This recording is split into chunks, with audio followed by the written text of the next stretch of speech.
Hello everyone, welcome to the second lecture of PEP history. In today's lecture we are going to discuss about the later Vedic period and the new religions which started after the later Vedic period. So if you remember, in the previous lecture we discussed about the Vedic period, the Rig Vedic times, and how the society and polity was there in Rig Vedic times. If you remember that, it will be much easier for you to connect to the later Vedic times. Okay. If you look at the period, so in Rig Vedic period, the Aryans were established in the northwestern part of India, and in the later Vedic period we will see that the territory has increased a lot. Okay, and the region has extended up to Magad and or Ang, you can say. So Magadha is basically the present day Bihar, Ang is basically Assam, and as far as the south is concerned, up to Vindhyas, the territory of the Aryans had expanded. So this is what is the extent, the maximum extent in the later Vedic period. The way we discussed about previous history, aspects of history that we need to know about the sources of the history, how are we able to get to know about this society. Then there are again certain sources, the literary sources are still the most important sources in later Vedic period. So it is based on the Vedic text. Okay, in later Vedic periods, the three other Vedas were composed in this time. So we have got the three other Vedas, we have got Samhitas. Okay. So that is the collection of Vedic hymns and mantras. Okay. So Rig Vedic Samhita is the oldest Samhita. So Samhita is basically a commentary on a Veda. Okay. And then other than the three Rig Vedas, the other three Rig Vedas are Samved, Yajurved and Atharvaved. So apart from Rig Veda was the first Veda that was to be composed, and then we had Samved, Yajurved and Atharvaved, and for all these three Vedas we had their own Samhitas, their own commentaries. Then there are some archaeological and other literary sources as well to know about the later Vedic period. If we talk about the archaeological sources, then there are certain sites which are associated with Rig Veda. For example, Atranji Kheda, Hastinapur and Ahi Chhatra. These three sites they are found in UP, western UP. Then Nu, there is this place called Nu or No, which is in Haryana. And as far as pottery is concerned, in archaeological evidences, pottery is painted grey ware, which is associated with later Vedic society. So in case of Indus Valley civilization, the pottery that they used was black and red painted ware, and in later Vedic society we have got painted grey ware. Okay, and they are found in almost all the sites of later Vedic period that we have discovered. This is how painted grey ware looks like. Okay. Now if we talk about the economy, they used to grow a lot of grains. Again, when we are talking about pottery, pottery means that a surplus of production was there, surplus of agricultural produce was there. So important grains were barley. If we talk about the Rig Vedic society, only barley was there, only Yava was there, but now we see that the society is becoming settled, right, from nomadic pastoral nomadism. Now Aryans are going to have a settled life. Okay, so civilization is being made. So more number of grains, more number of crops will be grown. So barley, wheat and rice. This the evidences of these three crops have been found. Rice was called vrihi, and suddenly rice gained a lot of importance as compared to barley and wheat, and that's why you will see that in many of the religious rituals rice is being used. Okay, rice को भी आहुति दी जाती है in case of यज्ञ. Multiple tools, they were created around 1000 BC. In 1000 BC, the change which divides the Rig Vedic age to the later Vedic age was the discovery of this new element, which was iron. Okay, so that revolutionized the entire Vedic society, and it allowed them to lead a settled life in this era. Okay, iron was used to make weapons. It was also used to make agricultural tools, and iron was much stronger than copper, and hence it was more versatile. Okay. If we talk about painted grey ware culture, there are several sites for this. It is an Iron Age culture, which is also called the painted grey ware culture. It is an Iron Age culture of the Western Gangetic Plain and Ghaggar, Hakra Valley. बोलते हैं Ghaggar और Hakra Valley. Ghaggar is basically Saraswati, the dried Saraswati, and Western Gangetic Plains. So initial part of Ganga. So basically, when we talk about the northern plains of India, so Ganga plains and Indus plains, उसको लेके थोड़ा सा combine करके we have got this painted grey ware culture. During around 1000 to 500 BC in the Gangetic Plains, digging and exploration had revealed 700 sites which were inhabited, and these 700 sites, they are called painted graveware sites, PGW sites, because of the uniqueness in their pottery. So again, if you remember the first lecture, we had discussed that the type of the pottery, the way we are using, it tells about the extent of the civilization. So from these 700 places, if we are getting the same type of pottery, it means the same type of people, the same type of civilization was living in these places. Okay, they used iron weapons, and it should be noted that the use of iron, it started in later Vedic period rather than Rig Vedic period. I am again telling you this fact because students, they generally forget, they associate Vedic period with iron. It's not the early Vedic period, it is Rig Vedic period. So after 1000 BC in India, the discovery of iron was there. Okay. If we talk about the literary sources, the most important are the Vedas, and these literary sources, now we will see that they are being composed in the Gangetic Valley. The Rig Veda was composed in the northwestern part of India, but they are there in the Rig Vedic in the northern plains, in the Gangetic Valley, and that's why the importance of Ganga will increase now. Okay.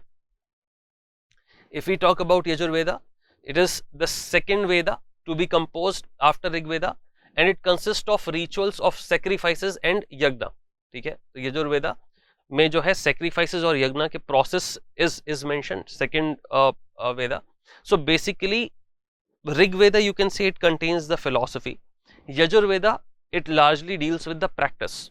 Okay, it is broadly divided into two parts: the Shwet part and the Shyam part. Shwet means white, Shyam means dark, black. Okay, so the Shwet part refers to the poetic form, that it is the poetic part. So half of this Veda is written into poetic style. Okay, and that is called Shwet Yajurveda, and the half of this Veda is written into prose form. Okay, and that is called Shyam Yajurveda. Rig Veda, if you see, there were 1028 hymns in it. To get more than 10,000 shlokas, that was completely in poetic form. This is partly in poetic form and partly in prose form. Then comes the Samved. Samved consists of musical hymns, okay, that they can be sung. So now the prayers, you can sing those prayers in the praise of God. Samved is considered to be the first Indian text on music. Okay, okay. Most of these hymns, they were taken from Rig Veda, they were recomposed in the musical form, taken from Rig Veda. Okay, it is the oldest text on music. So बहुत questions will not be asked in very detail. These are the broad things on which questions will be asked. Okay, which of the following Veda has got two parts, Shyam and Shwet? Which of the following Veda is known as the oldest text on the music? Okay.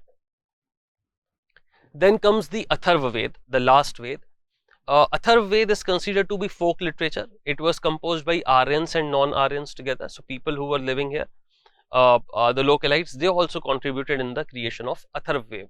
Consists of charms, spells, magic to ward off evil spirits and diseases. So basically, again dealing with the metaphysics area, and first time Ayurveda is mentioned in Atharva Veda. Okay, so Atharva Veda introduced the term Ayurveda there. Okay, in the previous three Vedas, they were written by the Aryans, mostly by Aryans, and the Atharva Veda is written by non-Aryans, the local tribes which were there in the Gangetic plain. Hence, Atharva Veda is very, very important to know about the local culture, the non-Aryan culture. Okay, so it shows, it puts a light on the beliefs of practices, religious practices and beliefs of the non-Aryan people, and that's why it talks about the spells and magics and charms, which are very different from the other three Vedas. Okay, then there are Brahmanas. Okay, Brahmanas are commentary on Vedas. So Vedas are in the poetic form, and poetry is difficult to understand. Now, in order to explain that poetry, a commentary has to be there on that poetry, that okay, this is what is the meaning of that Veda. Okay, so in the prose forms, these Brahmanas were composed for all the Vedas. The most famous Brahmana is the Shatpad Brahmana, Yajurveda ka Brahmana. It is Brahmana. It's the most famous, the most used. And then we have got Aryankas. Aryankas are also called the jungle books. Initially they were seen as a part of the Veda, part of the Brahmana, but later they were considered to be a separate literary text altogether. So initially Brahmanas and Aryankas, they were put together. Now Brahmanas are seen as different, Aryankas are seen as different, and they are called the jungle books or the hermit books. They are also part of the folk literature. Okay, and then comes the Upanishads. Upanishad literally mean to sit down near someone. Okay, you are sitting down near someone and you are getting knowledge from someone. That is what is called Upanishad. That is the literal meaning. The Vedic knowledge is condensed into Upanishads, and Upanishads become, they are in prose, they become one of the most important sources of religious philosophy of India. Okay, so when leaders say go back to the Vedas, Upanishads are part of that commentary, part of that text. Okay, chaliye.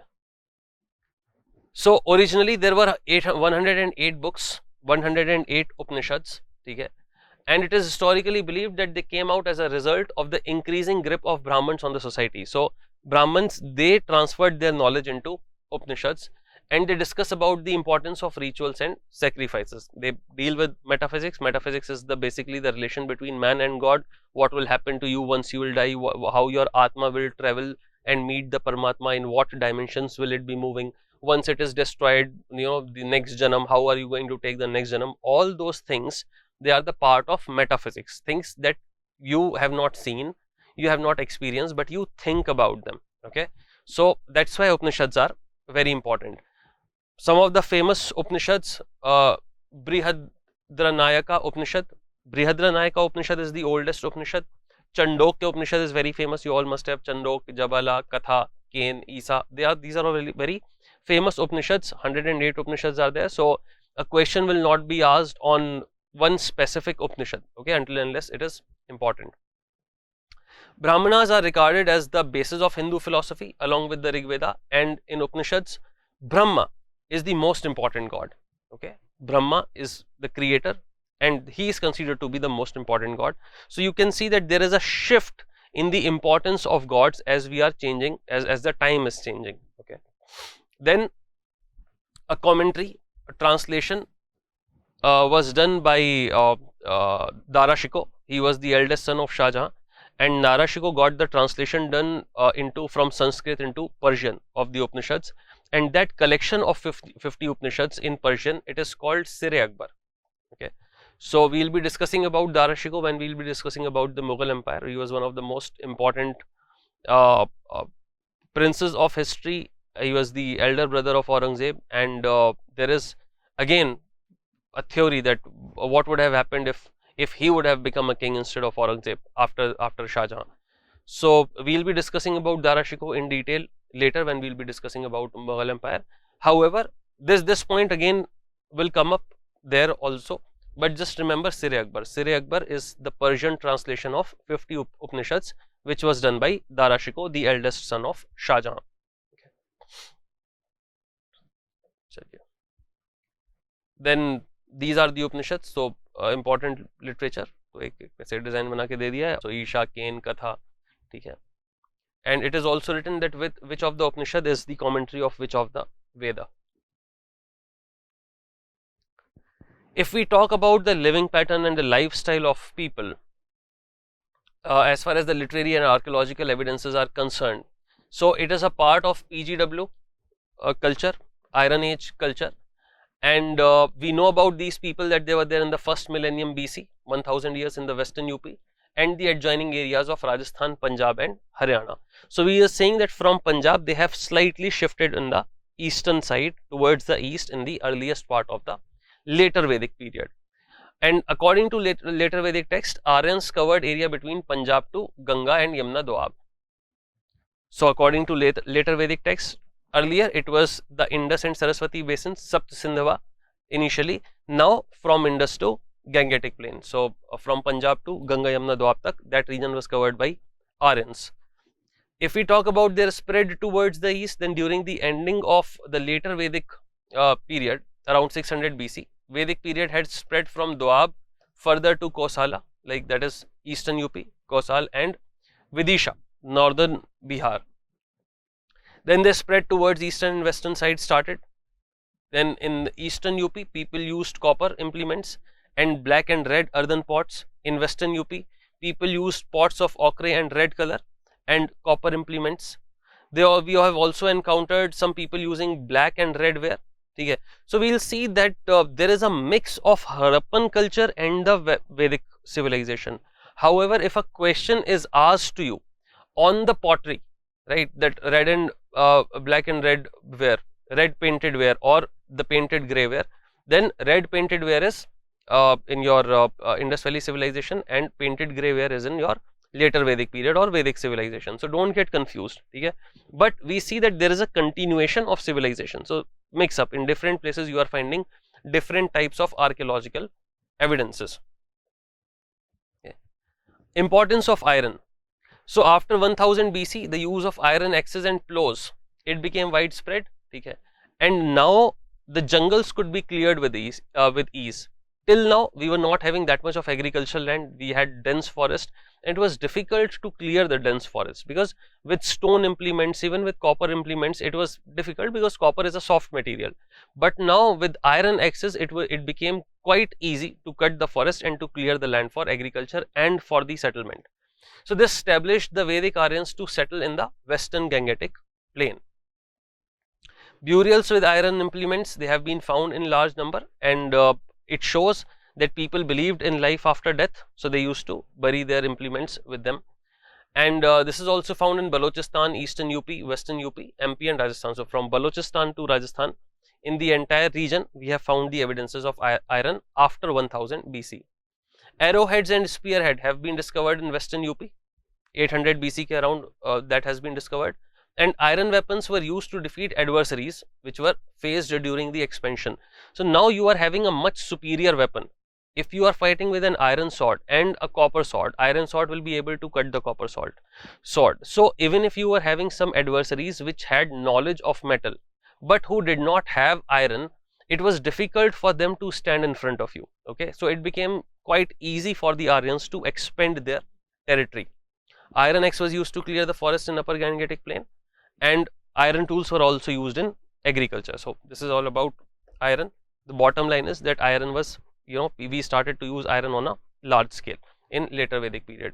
You can see some of the arrowheads and spearheads, okay, and the swords. These are the archaeological evidences from the later Vedic period that we have discovered.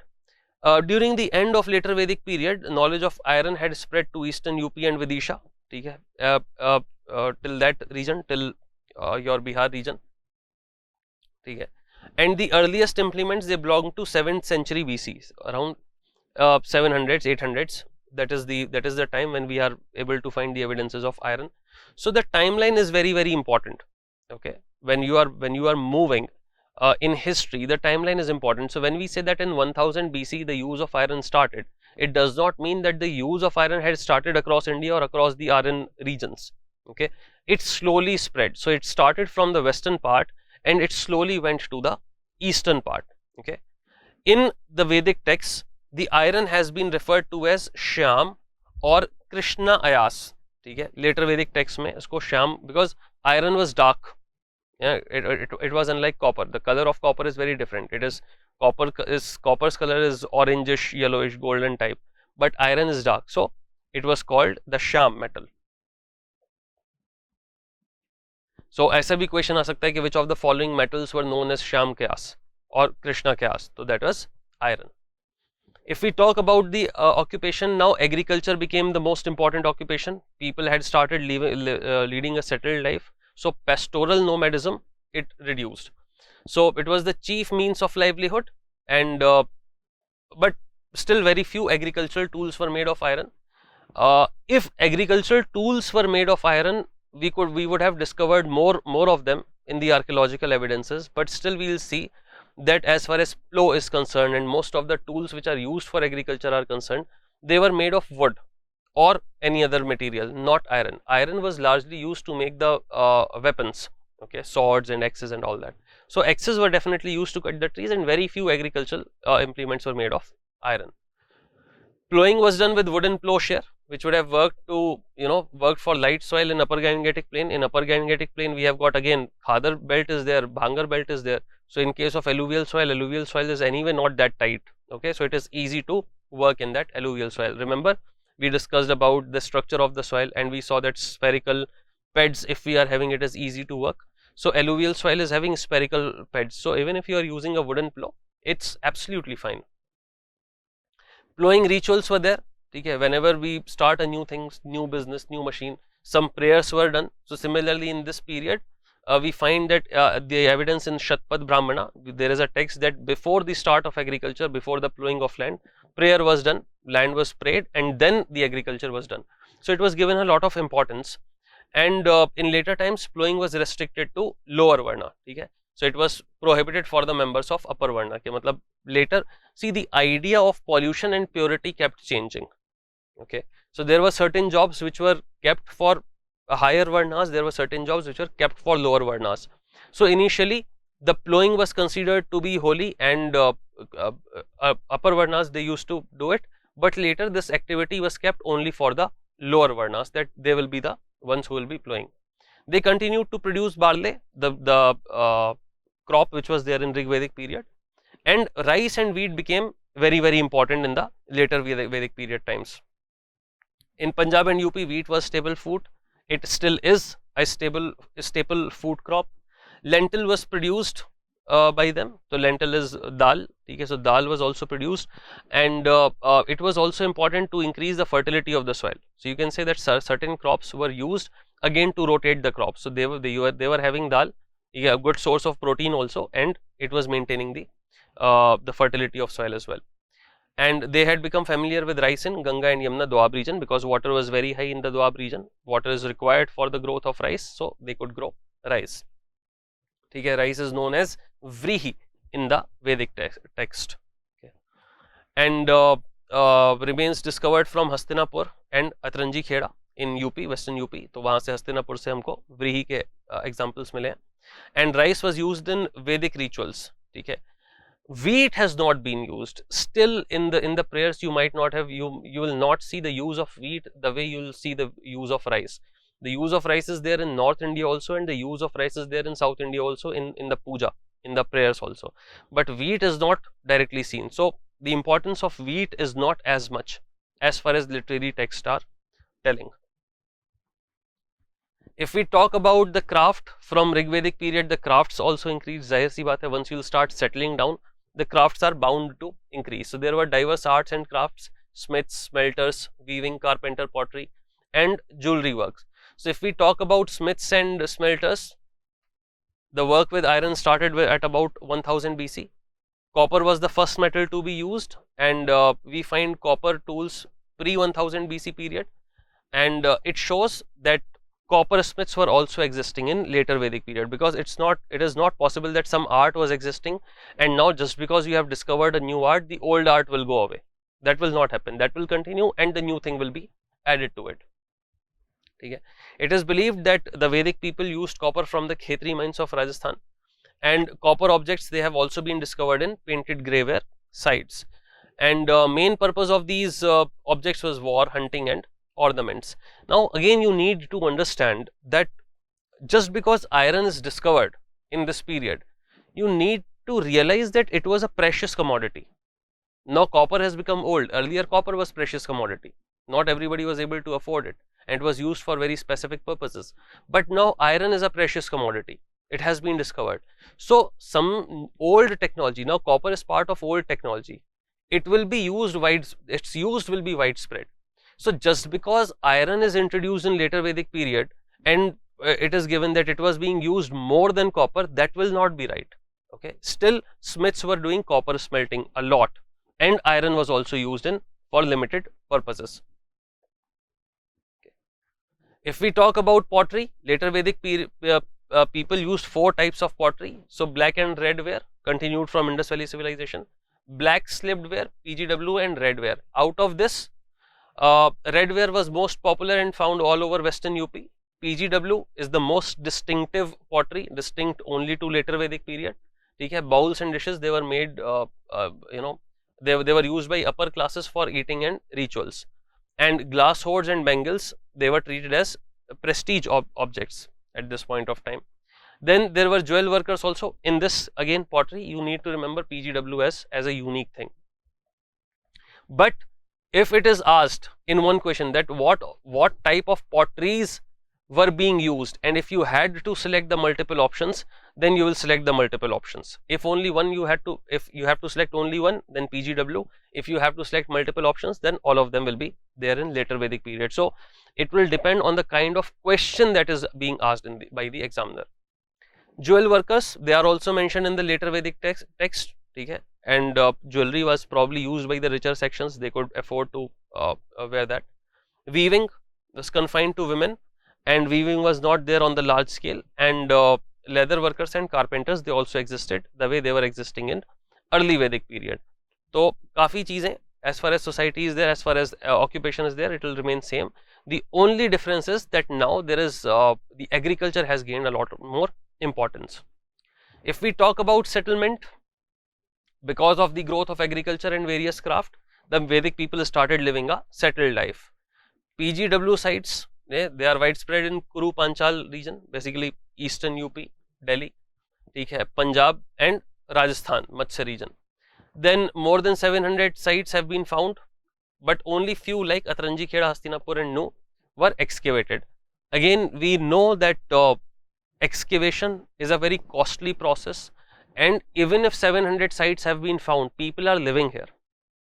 Eastern UP or Rajasthan or Punjab, if you are going to these places, the regions are fertile, people are living there and they are doing agriculture.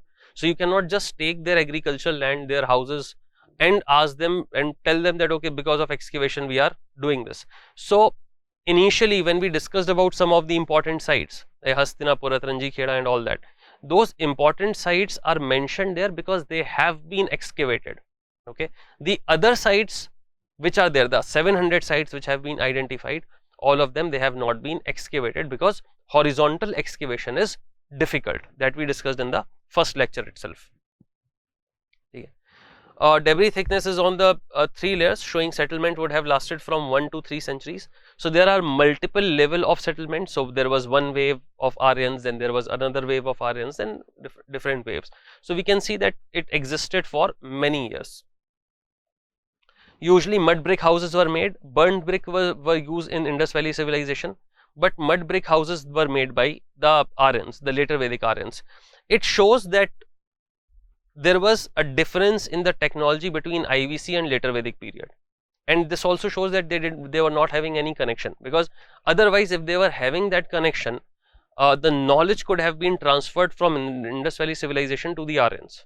But this shows the distinctness, and this shows that these people, they have not learned to make the burnt bricks, okay, which are there in Indus Valley civilization. So technologically we have, we have taken a step back. PGW people seem to be similar to later Vedic people, but as far as agriculture and settled life is concerned, so we say that PGW sites which are there, they are later Vedic sites. And food production, it was not in surplus because wooden plowshare was being used, population had increased. So the way the planning was done in Indus Valley civilization, more important cities were there, trade was there. The same type of planning and expertise is not seen here.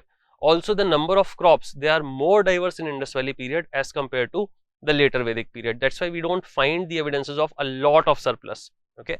However, we can say that the society was agrarian and settlement had started.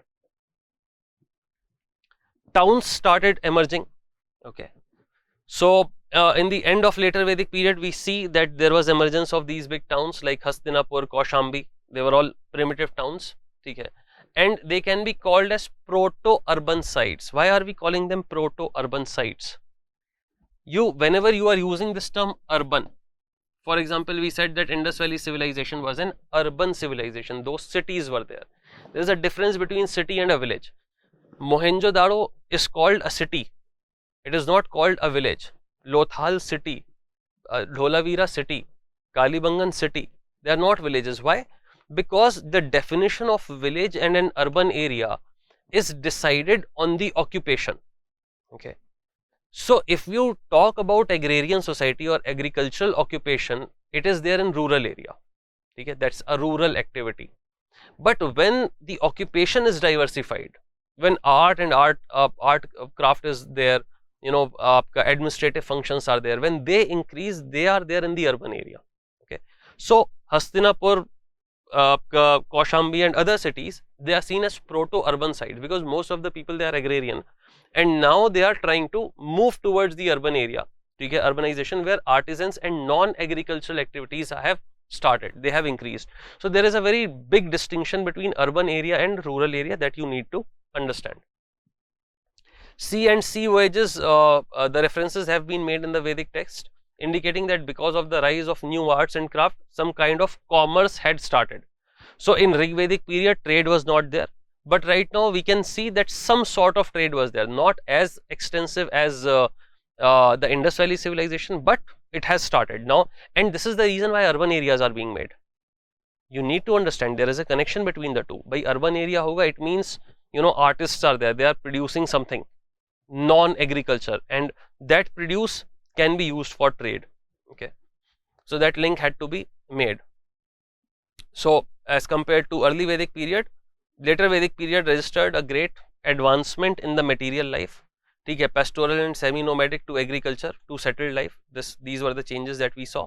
Then permanently settled in Upper Gangetic Plain, and peasants produce enough surplus to sustain themselves, and for those who are engaged in other works. Again, if you remember Indus Valley civilization, I told you that only when the surplus will be high, people will be able to engage in other activities. Otherwise, everybody will have to engage in agriculture because that is very important for sustenance of life. The food is very important. But now we see that since other people are engaged in different activities and urbanization has started, it means that food is surplus enough for a farmer to, you know, take care of his family and others who are not directly involved in the agricultural activity. Okay, तो ये links हमको बनाते हुए चलने हैं उसमें. If we talk about political organization, Rigvedic assemblies, they had lost their importance. Vidhata got completely over. Now we don't discuss about Vidhata anymore. Vidhata was an assembly in Rigvedic period. Okay, Vidhata, Sabha and Samiti were there. So Vidhata is not there. Royal power increased, okay, and it increased at the cost of these assemblies. So in Rigvedic period, if you see, the king was not having absolute power, and tribes used to decide, and king was listening to these tribes as in what to do and what not to do. So he was consulting with the tribal assemblies. But now the importance of tribal assemblies has gone down, and that's why the authority of king has increased. By importance kab kam hogi? When one person's authority will increase. So king is becoming an absolute monarch now, becoming stronger. Sabha and Samiti were dominated by chiefs and rich nobles. So we see that social inequality is there, and the rich nobles, important people, are going to Sabha and Samiti. And Sabha was dominated by nobles and Brahmins, and women were not allowed. Earlier women were also allowed, okay, they were part of the political organizations, but now women are not allowed in the political organization anywhere. Now from the tribe we are moving towards territory. Earlier tribe was important and cattle was important, but now since we have started agriculture and since we have started living a settled life, for us territory is important. Okay, so formation of bigger kingdom made king more powerful, and territory was named after the dominant tribe. ठीक है, जो भी dominant tribe है, on that tribe's name the territory was named, and territory name was given after the first tribe which settled there. So I went to this place, I claimed this place, and I named this place. Now everybody who will keep coming, they will be living in the same area. For example, Panchal was the name of people, but it became the name of region. So Panchal log the, but then it became Panchal region. Rashtra term indicating territory is first appeared in this period. So the territory was called Rashtra. Rashtra was not exactly a country, but small kingdom. So everybody had a different Rashtra. Okay. Election of king. The one who was best in physical and other qualities was elected as Raja during early phase of later Vedic period. Later that became a hierarchy, matlab hierarchical post, ke matlab the son of that Raja will have a claim to the throne. Bali became compulsory rather than voluntary. So earlier Bali as a tax, it was voluntary, 1/6.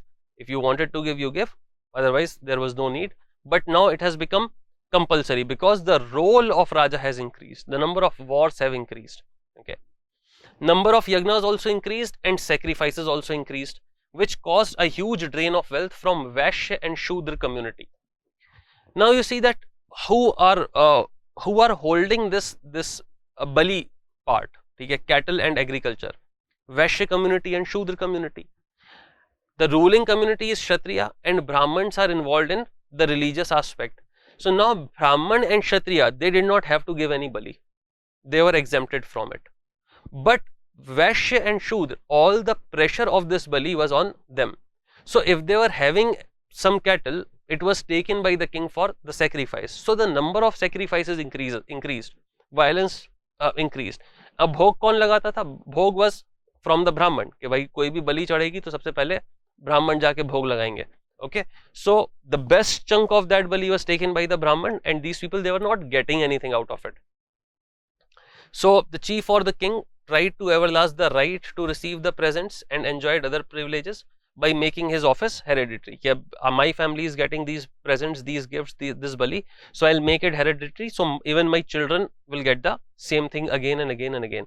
So the idea of election of a king, it got removed from later Vedic period. Then taxes and tributes were common. It was deposited with an officer called Sangrihitri. ठीक है, तो ये Sangrihitri, earlier there was no tax officer, if you remember, there was Senapati and there was Purohit. But now in later Vedic period, in order to collect the tax, a new officer, a new post has been created, which is Sangrihitri. So this word also you need to remember. Most of the wealth, it was accumulated by the Brahmins and the Kshatriyas, and priest, commander, chief, queen. These were the higher functionaries who were assisting the king in discharging his duties. Okay. अब यहाँ पे all those things, they are not really important, but this term, this name has become very, very important. कि भाई Sangrihitri was the person who was collecting the tax in later Vedic period. So again a question can be asked that which of the following post was taken by Sangrihitri. Okay. ठीक है. In lower level administration, village assemblies carried out the lower level administration, and these assemblies were headed by the dominant clans, dominant tribal chiefs, ठीक है, and local cases, they were also tried by them. Army, standing army का concept, still it's not there. People are still engaged in other occupations, and whenever required, whenever is required by the king, king will say that okay, I need my army, and army will accumulate, army will assemble, and there will be a war.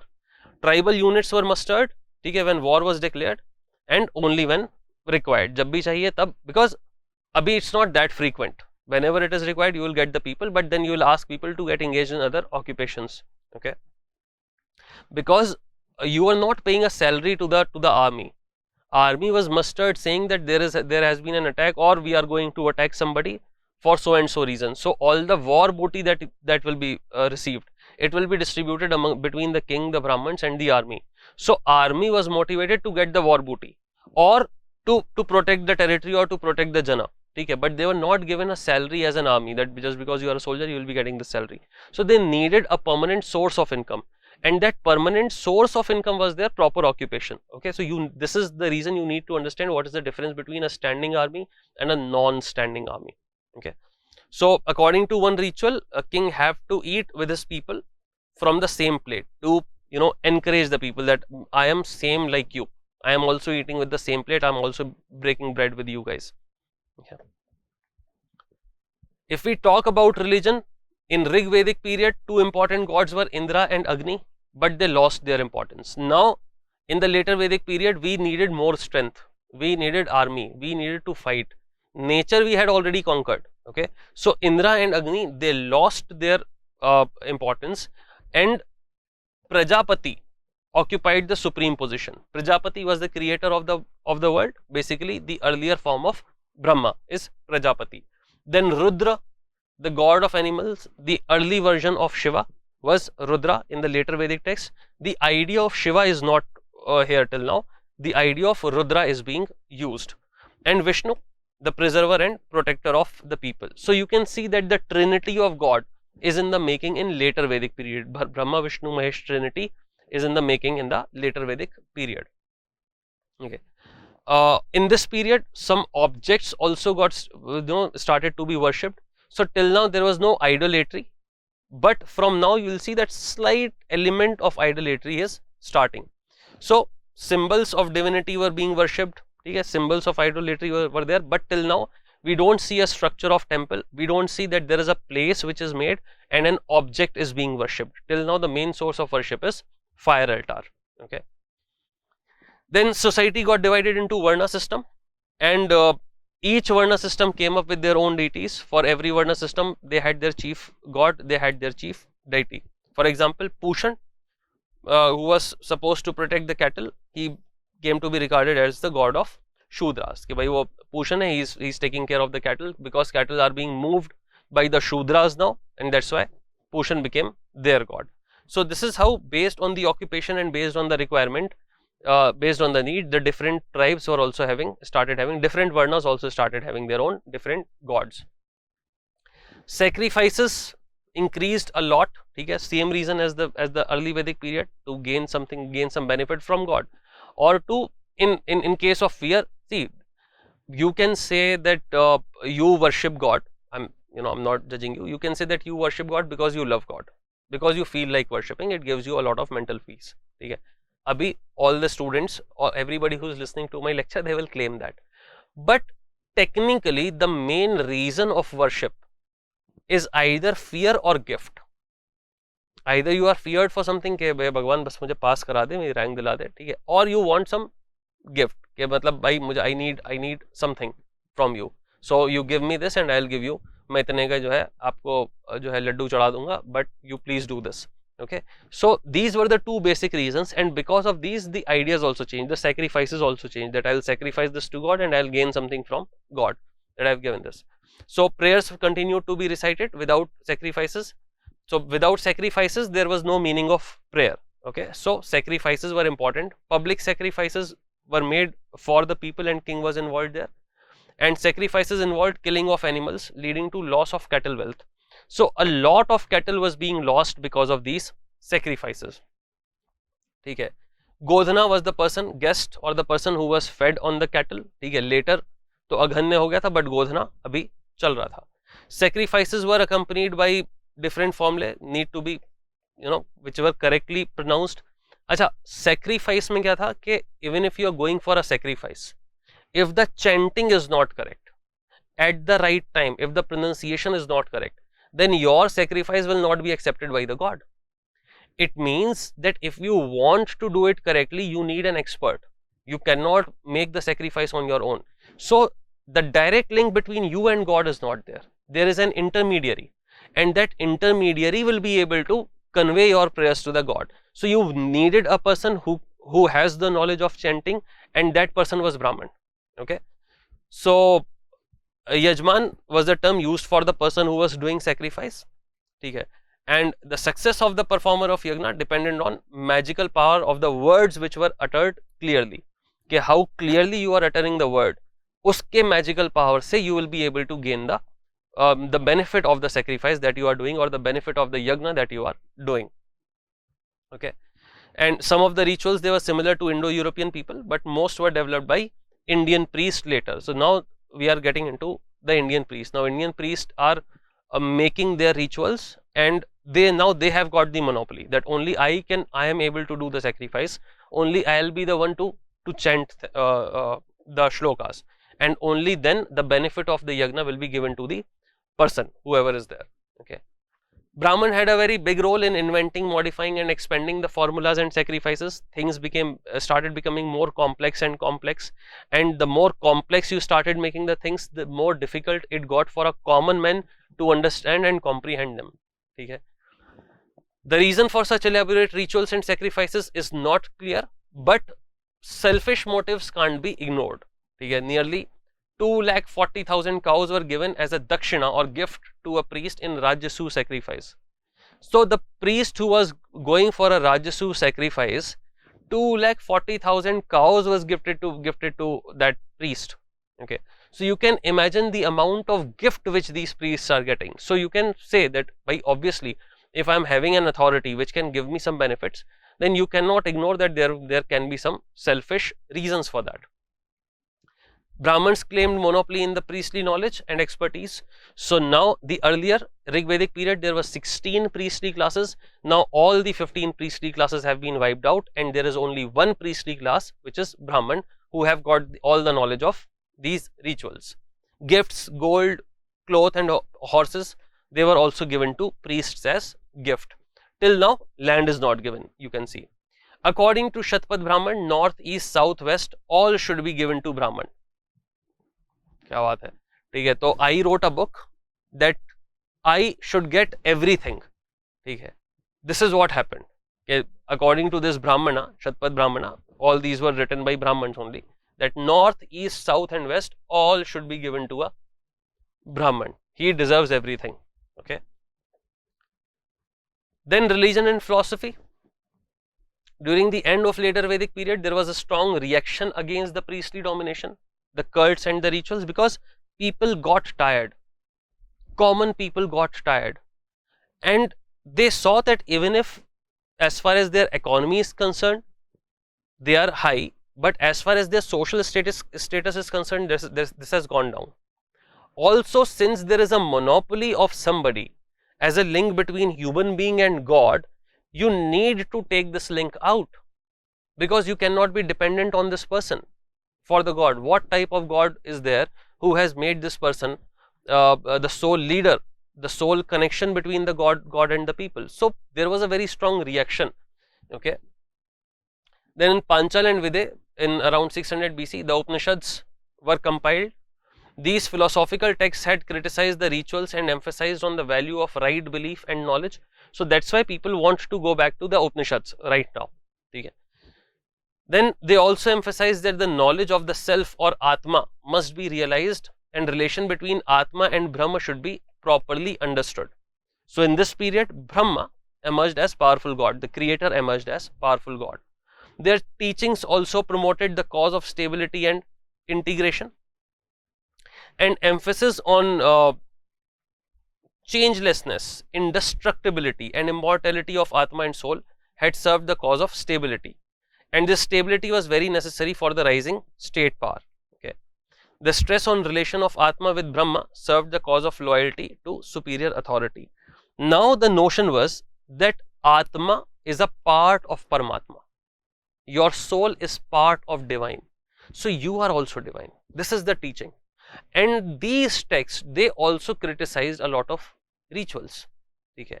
अब क्या था कि society, you need peace and order in society in order to rule. If society is not peaceful, for any king it will be very difficult to lead a settled life, to control the population. And in order to control the population, that hierarchy is required. People who are having sociology as an optional, उन्होंने पढ़ा होगा कि functionality क्या होती है. Weber's bureaucratic standard you must have read. Talcott Parsons functionality you might have studied. The thing is that in order to have stability, a hierarchy is important. Otherwise, everybody will try to come at the top, and that's when there will be struggle.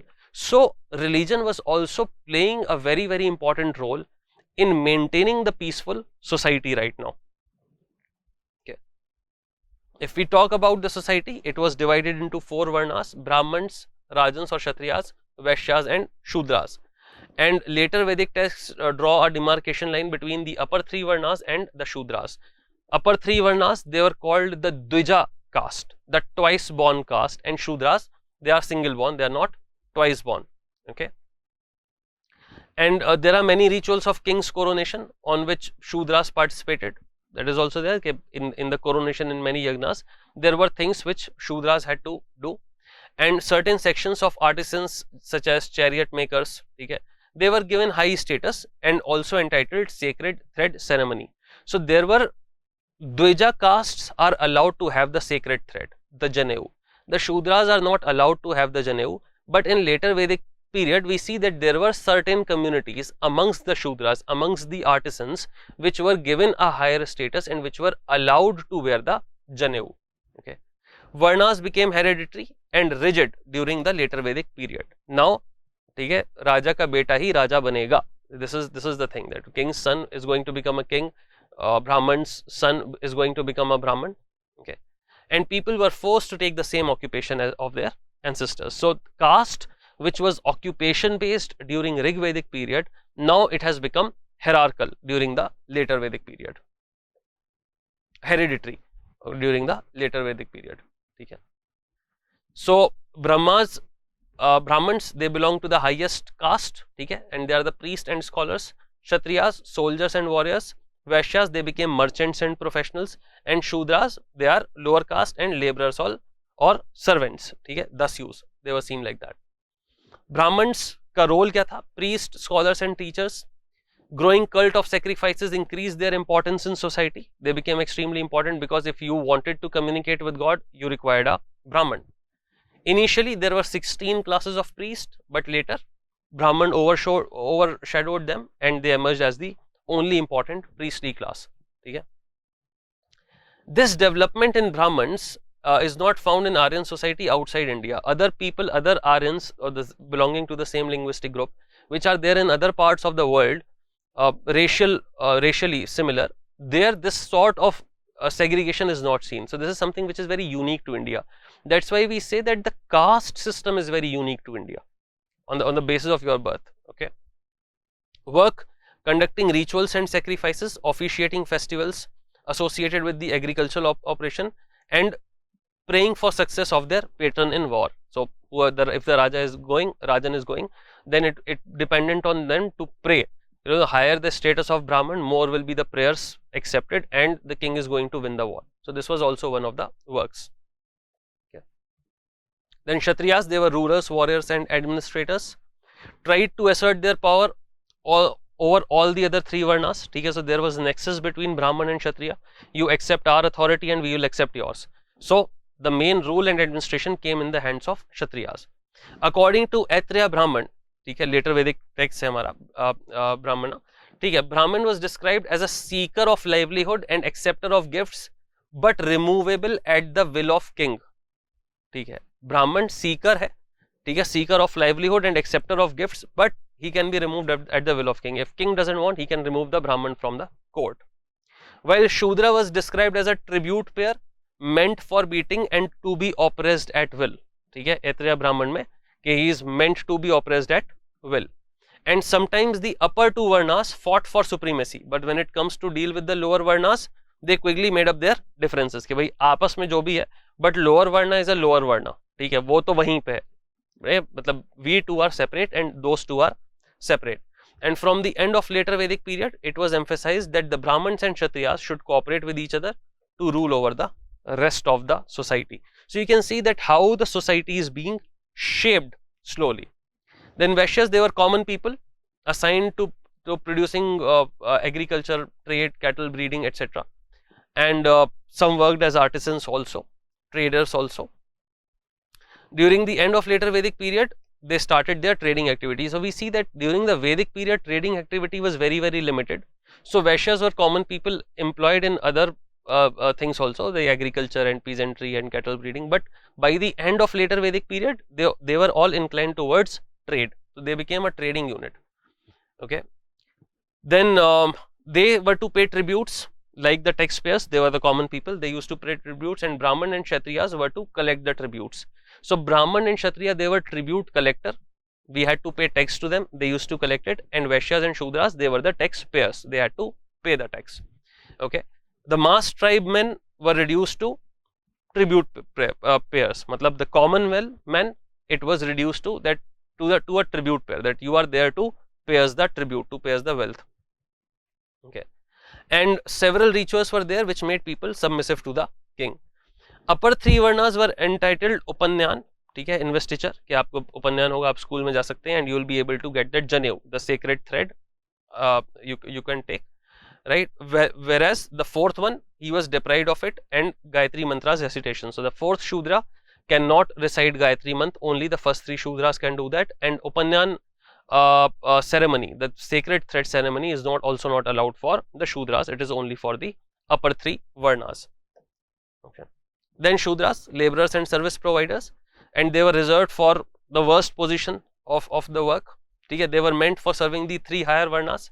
Okay. And they were barred from the Vedic studies. They couldn't study Sanskrit. They cannot go for Vedic studies. Okay. Their masters could beat them at will. and they appear as domestic slaves, craftsmen, hired laborers in post-Vedic times also. They were called cruel, greedy and thieving in habits, and some of them were treated as untouchable. So we see that the untouchability is now increasing based on the pollution, based on the job. The higher polluting job you are having, the more untouchable you are becoming. Okay, so the higher the varna, the more privileges and purer the person was, and the lower the varna, the more severe punishment. Okay, so just because you are born in one community, you are very high, and just because you are born in a different community, you are extremely low, you are seen low. Okay. If we talk about family, the power of father increased. Okay. Now he could disinherit his son. Zahir si baat hai कि now he is owning land. So if father wants to disinherit the son, कि जाओ मैं जायदाद से बेदखल करता हूँ, then he will be able to do that. So son will not have any right over the property if father does not want it. Obviously this was done so that son can be obedient to the father. कि भाई if father is kicking me out of the house, I won't have anywhere to go. ठीक है, so it's a hierarchical process. Right? I need to say what the father wants. I need to do what the father wants from me. Princely families, ठीक है, the rule of primogeniture was strengthened. ठीक है, and male ancestors they started to be worshipped. तो आपके जो कुल देवता थे, they started to be worshipped, the male ancestors. Okay. Position of women, they were given a lower position in the society. Ordinary women, they were considered as inferior and subordinate to men because society was patriarchal, so women was considered to be subordinate. ठीक है. Some women theologians, they also took part in the philosophical discussion, and some queens participated in coronation rituals. So we have seen that there were many yagnas in which the queen had to be present there. So that status was given, but in general, as the society became more and more patriarchal, the status of women decreased. Also, we have seen that the political status of women also decreased. Now they are not part of any political assembly. ठीक है, कभी वेदती का, समिति का, सभा का, they are not part anymore.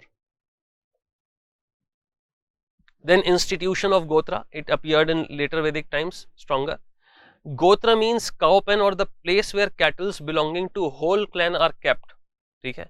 So now initially it was there because of the type of cattle you were having. Then the notion was changed that and people were seen to be born from the same ancestor. ठीक है. So the Gotra का meaning was changed, and now it is seen as that you are belonging to the in the ancestry of so and so person. Okay. So a common ancestor is there. Gotra exogamy practice started, and marriage between same Gotra, they were not allowed. So now you cannot get married in the same Gotra, you will have to marry in a different Gotra, but in the same Varna. Okay? So endogamy of Varna and exogamy of Gotra, that was allowed. Exogamy means that you cannot marry into the same thing, and endogamy means that you will be marrying into the same thing. Okay, so endogamy of Varna was there, that you can marry in only into your Varna, and exogamy of Gotra, that you cannot marry in your Gotra. Okay, chaliye. Then there were several ashrams in the life of a person. They became important. So ashrams, there were several stages of life. So there were 4 ashrams which were strengthened. Okay. 4 stages of life of ashrams, they were not strengthened during the Vedic time, early Vedic time, Rig Vedic time, but in later Vedic time they became very, very strong. Kya the? Brahmachari. So the first stage of life is Brahmachari, when you are a student, okay, when you have to think only about studies. Then Grihasth Jivan. Grihasth Jivan means you have to take care of the household, and you need to have sons basically, so that they can take your name forward. You need to have a family. Then Vanaspratha, so you need to become a hermit, you need to leave your life, you need to go and start living in a jungle, because you are taking a lot of resources. Now resources are there for the next generation, they will take it forward. You take retirement, so basically retirement part. And sannyasi, so you have to become an ascetic. Now you have no relation, no material life is there for you. Now you have become an ascetic, you have to leave the worldly possessions. Okay, so later Vedic period contains only 3 of them. Ascetic life was known to them, but it was not enforced. And the stage of householder was commonly practiced by all the Varnas. Okay? Chaliye. So we saw what were the conditions of society and the polity in late 6th century BC, at the end of later Vedic period. At the end of later Vedic period, we saw that people a lot of revolt was brewing, a lot of mistrust was there, especially amongst the commoners against the ruling class, the Kshatriya class and the Brahmin class. And because of that, we'll see that by the end, in 6th century BC, there was a rise of new cults, there was a rise of new religion.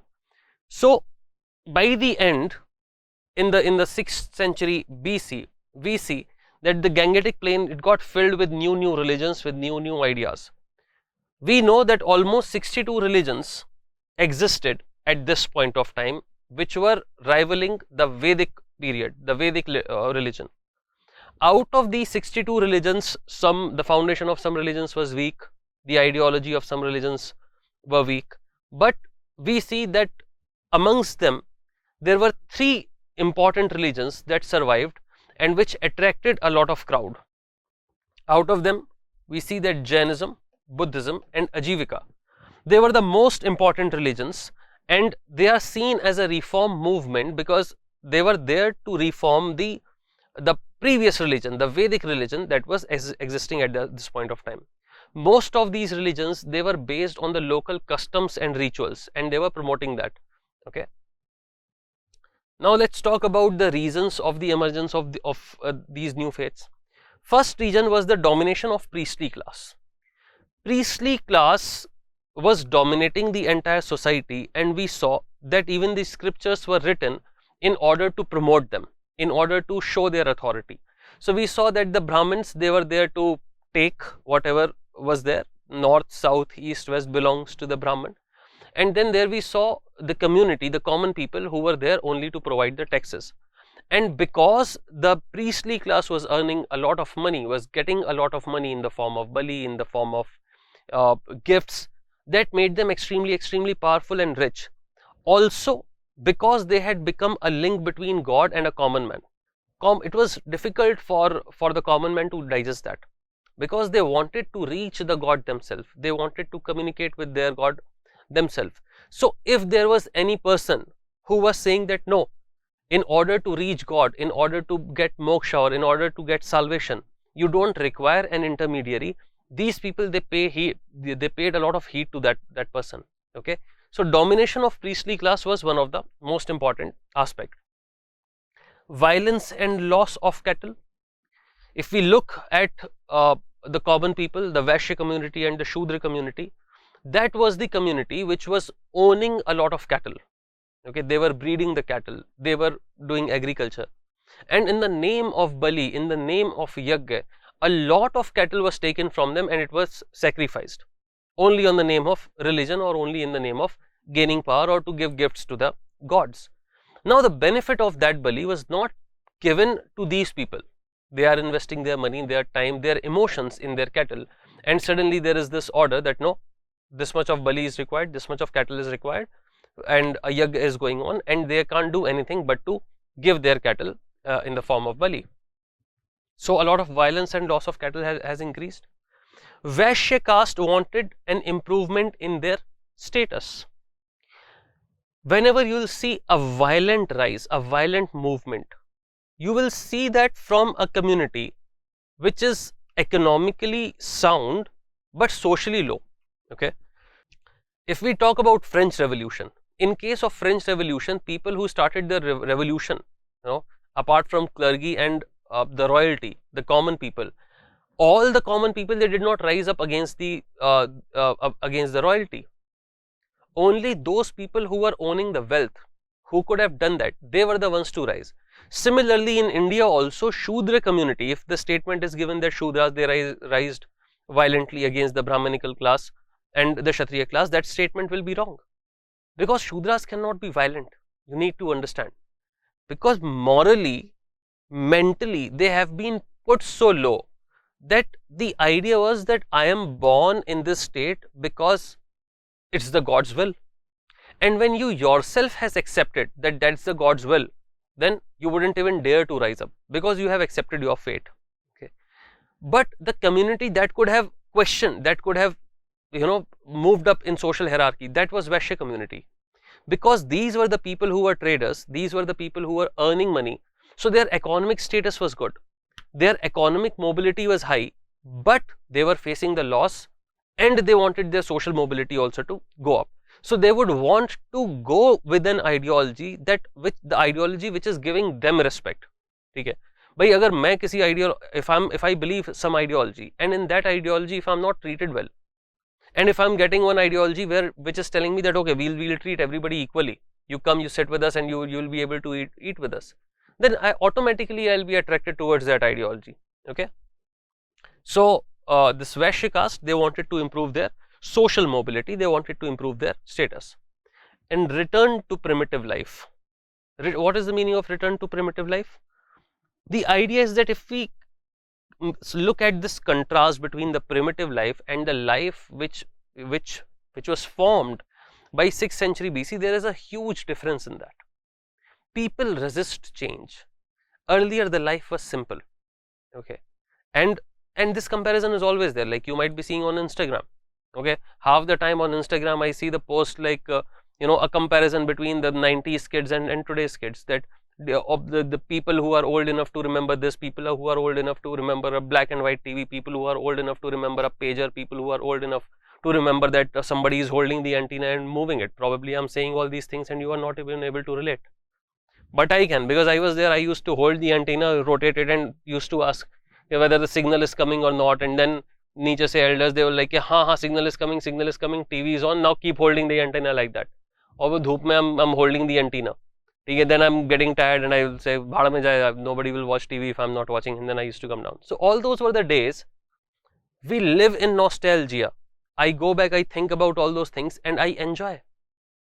But if you tell this thing to a new kid today who is watching Netflix, who is watching video games on the smartphone, we didn't even imagine that this will be possible. Can you understand our condition, right? Till 2000s, the cell phones, they were not common. So we couldn't even imagine that a time will come where we'll be able to have a video chat, and we have seen that transition, that complete transition, that from those phones where you had to ring, tick, tick, tick, tick, tick, 1, 2, 3, the entire directories, we used to remember the directories, we used to remember like 150, 200 phone numbers altogether. That this person is this, that is that person, that was the identity. So because we used to dial, now there's no concept of dialing, that has changed. So we have seen a change. But now if you ask people of a generation which is older than me, because I saw the transition, I can adjust to it. There are people who have not been able to adjust to this transition. If you ask them, they would like to see that old days were good, right? We used to sit outside, everybody used to sit together, there was just one TV and one channel, and whatever was coming on that channel, everybody used to sit in a family and watch that and enjoy that. Bhai, the good days have come, theek hai, अच्छे दिन अभी आए हैं, because you don't have to force yourself to see whatever your parents want you to see. Now you have got your smartphone, you have got iPads, you have got whatever, different screens. So you are enjoying and the other person is enjoying. What's the problem in that? But the old people, the previous people, it's very difficult for you to explain this to them, that if you have your earphones and you are watching something on your phone, you are enjoying it and you are not disturbing others. Why do they want you to take the earphone out and sit in the conversation which you are not enjoying? Okay, same thing happened to these people. Life had become extremely materialistic. People became extremely materialistic. Now the sole aim was to earn more and more bali, to gain more power, to gain more strength, to get more money, get more gold, get more wealth. And the other people who were simple, they liked the primitive life. They liked that, okay, they were taking the cattle, they were moving the cattle, and they will be like, hey, yaar, how has the time changed? Right, we only used to move cattle, there was no fight for territory, there was no Janapada, there was just Jana, and with Jana we were living nicely in a family, in a clan, and moving our cattle. Life was not complicated. Now suddenly life has become very, very complicated. Such difficult rituals have come, we cannot understand the rituals. What is this language which this person is sitting speaking? We are not even allowed to go and learn the language. No, we want simple life. We want a God that can speak our language. Okay, so because of this inertia, people wanted to go back to their primitive life, a simple life where wealth is not important, wealth accumulation is not important. Okay, so this was also one of the reasons which led to the rise of these new religions. Okay, as we have discussed that because of this there were three important religions. What were they? Jainism, Buddhism, and Ajivikas. Okay, out of these we see that Jainism and Ajivika, these two ideologies are absolutely extreme. They two ends. If Jainism is talking about shunya karma, that karma should become shunya, you shouldn't do anything, absolute asceticism. Ajivika is a materialistic cult. Achha, both the founders of the religion, they were contemporary and they knew each other. Okay. So in case of Ajivikas, the ideology is extremely materialistic. That if you have a lot of wealth, if you are having a lot of luxury, you enjoy in whatever way you want. You want to drink, you drink. Whatever you want to do, you can do, because if God loves you, He has given you the opportunity to be like this. Okay, that idea. So there are no inhibitions. So that was the Ajivika cult. So Ajivika and Jainism are poles apart, and balancing the two ideologies, we have got Buddhism. Okay, a fine balance between the two. Now, out of these three, the Ajivika sect, this religion, it became extinct by 12th to 13th century. The ideological base was not strong, because whenever you go for materialism and when you don't have any rules, then a ruleless society becomes extinct. Okay, कि अब कोई rule नहीं है, मतलब ma rules, ma life, ma rules, doesn't work like that. Okay, you need to have certain rules to, move forward. It gives you discipline. So in case of Ajivikas, the discipline was gone, and that's why the cult got ended. It got ended at around 12th to 13th century. बचे आपके Jainism and Buddhism. So this is the reason why questions are being asked on Jainism and Buddhism. And if you remember the first class, I have already shown you that every single year a question is asked either from Jainism or from Buddhism or from both, connecting the two ideologies. So it's very, very important. Also, having said this, religion, as far as its philosophy is concerned, it's too deep. Okay, so as students, I cannot become a scholar of Jainism, and I'll be able to discuss about the in-depth analysis of what Jainism is. There are so many terms. So if UPSC want, it can ask those terms which are not even there in syllabus beyond that, but syllabus is not detailed. It says Jainism.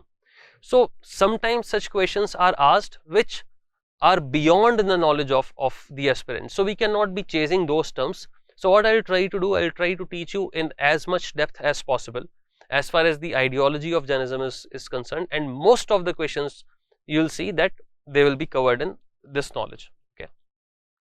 So let's talk about Jainism, the first religion that we are going to see. If we talk about the origin of Jainism, I'm tracing from the Jain ideology. So according to the Jain ideology, it is believed that there were 24 Tirthankaras. Okay, so they don't believe in ultimate God. The topmost person, the topmost authority is a Tirthankar. So Jainism believes that there are 24 Tirthankars, matlab great teachers or leaders of their religion. Out of these 24 Tirthankaras, the first Tirthankar was Rishabdev or Rishabdat. Okay, so he was born in Ayodhya. It is believed that he was born in Ayodhya, and he laid the foundations of an orderly human society. This is what is believed, that when he was born, he was the person to put an, lay the foundation of the orderly human society, and humans got settled down, and conflicts were taken away. Historical records, as far as history is concerned, we know only about the two Tirthankars. The two Tirthankars, 23rd and 24th, only their historical records have been found. कौन से? The 23rd Tirthankar was Parsavnath ji. ठीक है, many of the Jains, they believe in Parsavnath, and if you go to Jharkhand, you'll see many colonies. The Parsavnath builders are there. Parsavnath colony is there. Okay, it's very famous. The name is very, very famous. So Parsavnath ji was the 23rd Tirthankar, and Vardhaman Mahavira, okay, he was the 24th Tirthankar. So if we talk about slight history of Parsavnath ji, it's not, as far as exam is concerned, question will not be asked in detail. But he was the 23rd Tirthankar. He was born at Banaras, Kashi, And the followers of Parsavnath Ji at that point of time, they were called Nirgranthis. Okay, Nirgranthi means they are free from all the bonds. Okay, they were not the believers of the Brahmanical religion, so they were Nirgranthis. And coincidentally बोलो या देख लें कि Varthaman Mahavir, the parents of Vardhaman Mahavira, they were also Nirgranthis, the believer of Parsavnath. Okay, historically Parsavnath Ji and Vardhaman Mahavir, there is a time difference of 250 years between the two. Okay, between the birth date of Parsavnath Ji and Mahavira. Okay, then Vardhaman Mahavir, when we come to Vardhaman Mahavir, he is believed to be the real founder of the modern Jainism. So the final ideology, the final compilation of the religion was given by Vardhaman Mahavir, right, in the present form, the way we worship it right now. And his philosophers are called Jains. So his name was Vardhaman, and finally he got the title Mahavira. Veer means brave, Mahavira means very, very brave or Jinnah. So we will be talking about him in detail, about the life history of Mahavira. So if we talk about the biography of Vardhaman, he was born in 540 BC at a place which is called Kundagram. Okay? Kundagram, it is close to Vaishali in Bihar. So the name is very, very important, Kundagram, because this question can be asked, that you know the birthplace of Vardhaman Mahavir. If we talk about, if we compare the age of Vardhaman Mahavira and Gautam Buddha, Buddha is older than Mahavir. But if we talk about the religion, Jainism is older than Buddhism. Okay, so don't get confused there. Buddha is older than Mahavir, but Jainism is older than, the ideology of Jainism is older than Buddhism, because Vardhaman Mahavira was the 24th Tirthankar, and the ideology of Jainism was there from the time of Parsavnath Ji and probably before him. Okay, his father was named called Siddharth, and he was the head of famous Kshatriya clan, okay, Gyantrika, and he was the ruler of his own area. Okay, and his mother was Trishala, and Trishala was a sister of Lichavi chief. Okay, Lichavi region tha, wahan ke, they were important kings, so she was sister of Lichavi chief. And Chetaka karke, this was the person, and daughter of Chetaka was wedded to Bimbisar. So we'll get to reach this point when we'll be discussing about the early Magadhan Empire. Then you will know who was Bimbisar, who was Ajatashatru, and so on and so forth. He was contemporary of Gautam Buddha. Yeah, he was younger than Gautam Buddha, contemporary of Gautam Buddha. Initially, he lived a life of household, but at the age of 30, he abandoned his house in search of truth, and he became an ascetic. Okay? He also left his house. He was having a good household. He left his house. He went out in the search of truth, and then he became ascetic. For next 12 years, he meditated, okay, and practiced the austerities of life. Okay? ज़्यादा खाना नहीं है, ज़्यादा पीना नहीं है. You are not enjoying the materialistic life. You have become an ascetic, and for 12 years he did nothing but he meditated. At the age of 42 years, he attained supreme knowledge, and supreme knowledge in Jainism is called Kaivalya. Kaivalya. So at the age of 42, इनको कैवल्य की प्राप्ति हुई. Okay, he got the supreme knowledge, and he reached that stage of Kaivalya under a sal tree in 498 BC at a place called Trimbhigram. ठीक है, Trimbhigram करके there is a place in Jharkhand which is on the bank of river Rijupalika. Okay, all these aspects of his life, the landmark events and the places, they are very important because direct questions are asked, and a contrast is also asked that he gained the knowledge under sal tree, Gautam Buddha gained the knowledge under peepal tree. He gained the knowledge at Trimbhigram, Gautam Buddha gained the knowledge at a different place. So you need to see the differences, and you need to make a table to mark these differences. Okay, so through Kaivalya he conquered misery and happiness. Okay, both the extreme expressions. Neither happy is now he won't feel happy for anything good. He won't feel misery. He is, the expressions. He has gained the truth. He has gained the knowledge, and he has conquered his senses. All the senses of pleasure and pain, he has conquered them. So now neither he'll receive pleasure nor he'll receive pain. receptors are gone. And because of this conquest, he is known as Mahavira or Jinnah. ठीक है, Jinnah means conqueror of senses. ठीक है, and because he has won, because he is Jinnah of the senses, his followers are called Jains. ठीक है, इनके followers को हम Jain कहते हैं.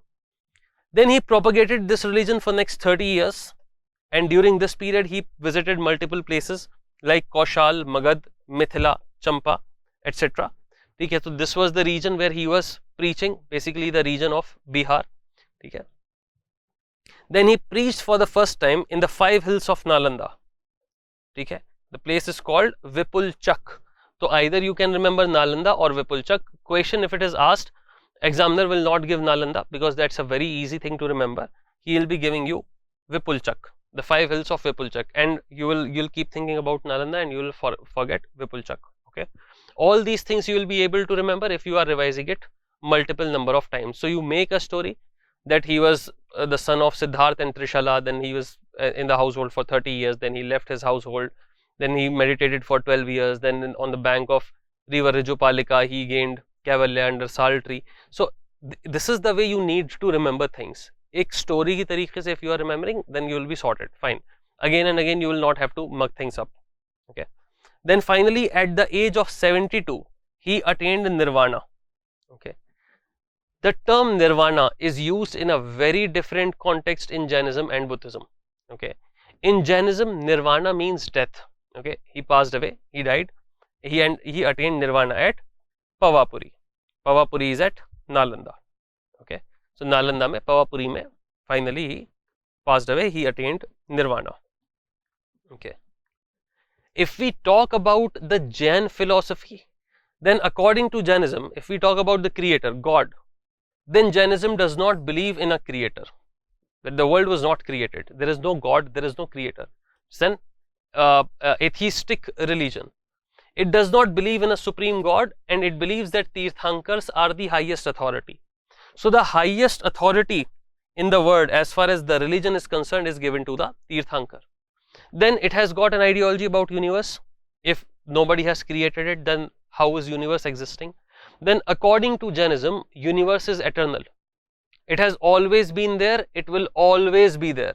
Okay, there is no beginning and no end, but the universe is moving in a cycle of high and low. Okay, so the universe is moving in a sinusoidal cycle like this, a cycle of high where the universe is moving up and a cycle of low. Okay, the high cycle, the high phase is known as Avsarpani. Avsarpani. ठीक है, and the low phase is known as Utsarpani. Utsarpani. So high phase is Avsarpani, low phase is Utsarpani. In case of Avsarpani, in case of high phase, we see that people have very long life. 200 and 300 years is the lifespan, and they are very tall. ठीक है, 40 to 50 feet will be their height. But in case of Utsarpani, the height and time, it will go down, and in the lowest phase, Utsarpani, people will be very, very short. Okay? Their lifespan will be very short, 15 to 20 years approximately, and their height will be very short, 2 to 3 feet high height will be their average height. So according to Jainism, the universe goes in Avsarpani and Utsarpani, upper phase and lower phase. Then the universe is composed of living and non-living elements. Living and non-living elements both are there in universe. But when we talk about the concept of soul, Atma, soul exists in everything. Okay, if the statement which I made that universe consists of living and non-living materials, then you will be like, this is not something that has to be spoken out loud. ये कोई बोलने की बात थोड़ी है, हाँ, what is this point that universe is having living and non-living, both the elements. The point is that is specifically stated in Jainism, because when we talk about soul, Jainism says that soul is there in non-living elements also as well as in living elements also. So whenever there is soul, there is suffering. Okay, जहाँ कहीं पे भी soul होगी वहाँ पे दुख होगा. Where जहाँ पे भी आत्मा होगी, there will be dukh. So dukh is suffering, dukh. So wherever there is soul, there is suffering. And now there are three types of elements with this soul. There are elements with one soul. There are elements with one soul. One soul are those elements which are termed as non-living. They have just got one soul, they cannot move. Then there are some elements which have two souls, which are trees. Things which have got two souls, they grow but they cannot move. They show life processes but they cannot move. And then there are other elements which are having three souls. Three souls are those animals, are those beings which grow, which show the life processes and which can move also. So there are three souls. In Jainism, it is prohibited to kill the elements which have three souls. किसी भी चीज में, किसी भी जीव में अगर तीन सोल हैं which can move itself, it is prohibited to kill that. You cannot kill that. In fact, you can't even kill insects, you can't even kill mosquitoes.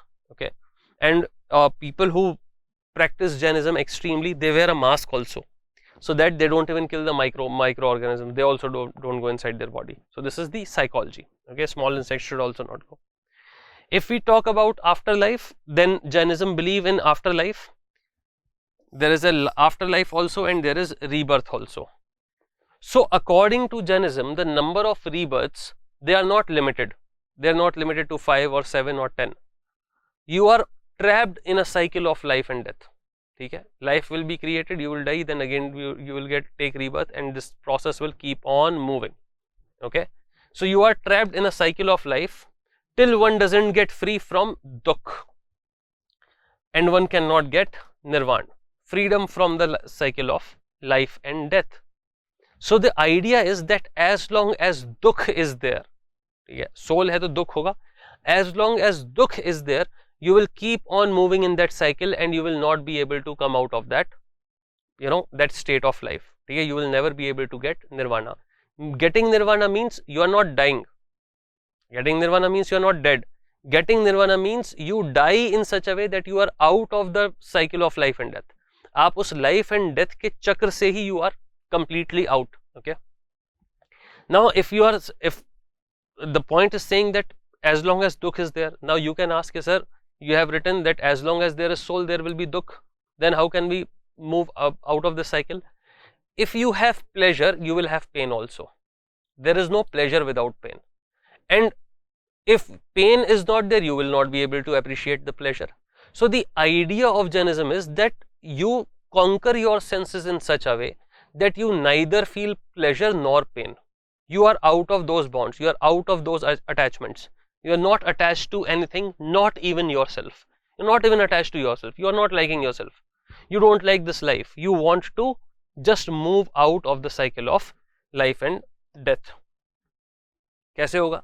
So according to Jainism, there are 4 realms of existence. ठीक है? Soul can exist in 4 realms. One is human realm, which is Manushya. Second realm is celestial realm, which includes Devta. Third realm is Triyank realm. Triyank means animal and plants, so you can live as animal and plants. And fourth is Naraki. Okay.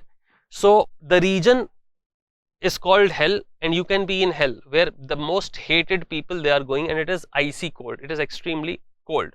Okay. So this explains the world of heaven, earth and underworld. So on earth you are having human and Triyank existence, animal and plant.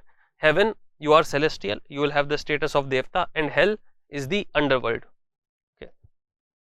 And that's why you will see this symbol in Jainism. Like if you have been to any Jain temple, or if you have seen Jain houses, you will be seeing this symbol. ठीक है, ये symbol बहुत common है, Jainism का symbol है. This hand, 5 hand with ahimsa written in between. These 3 dots, 1 dot, 3 dots, the swastik का sign, and this hand, पंजा, इस तरीके से. Okay, so these symbols they note something. There is a reason why we use these symbols. So this swastik, so now you have understood that what is the meaning of this swastik. It shows the different realms in which soul can be there. Okay, चलिए, so now remember these 3 points. One point is Mahavira, ठीक है, the Tirthankar. Then 3 points, and then we'll talk about the 5 hand.